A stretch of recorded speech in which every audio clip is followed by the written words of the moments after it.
आज बात करते हैं क्या है मानव भेड़िया, जो यूपी के बहराइच में कई बच्चों का सिर खा चुके हैं और कईयों को मार डाला है।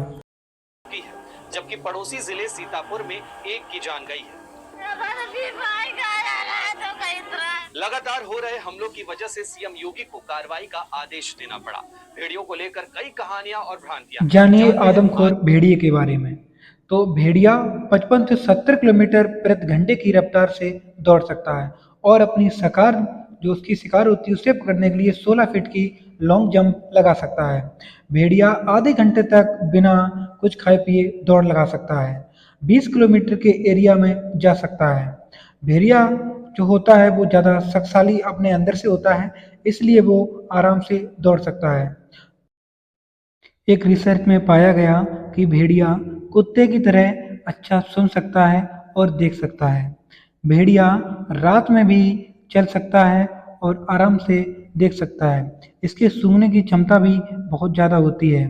भेड़िया की निगाह भी बहुत तेज होती है और ये शिकार के लिए भी इतना तत्पर रहता है कि ये कहीं भी छलांग लगा के उसे पकड़ सकता है।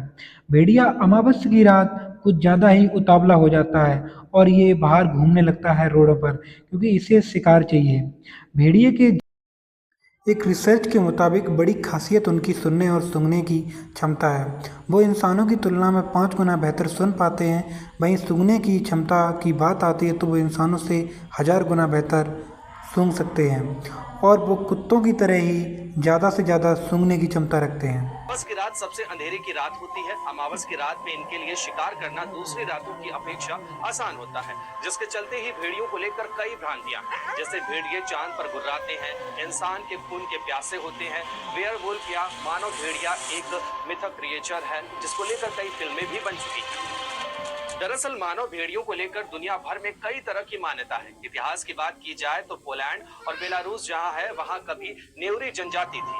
5वीं शताब्दी के सबसे पुराने इतिहासकारों में से एक हेरोडोटस ने इसका जिक्र किया था। ऐसा माना जाता है कि इस जनजाति के लोग साल में एक बार भेड़िया बनकर उसकी तरह शिकार करते थे। इटली की किताब द सिटी ऑफ गॉड के writer bishop Saint Augustine of Hippo ने भी ऐसी डायनो का जिक्र किया है जो भेड़िए में बदल जाती थी।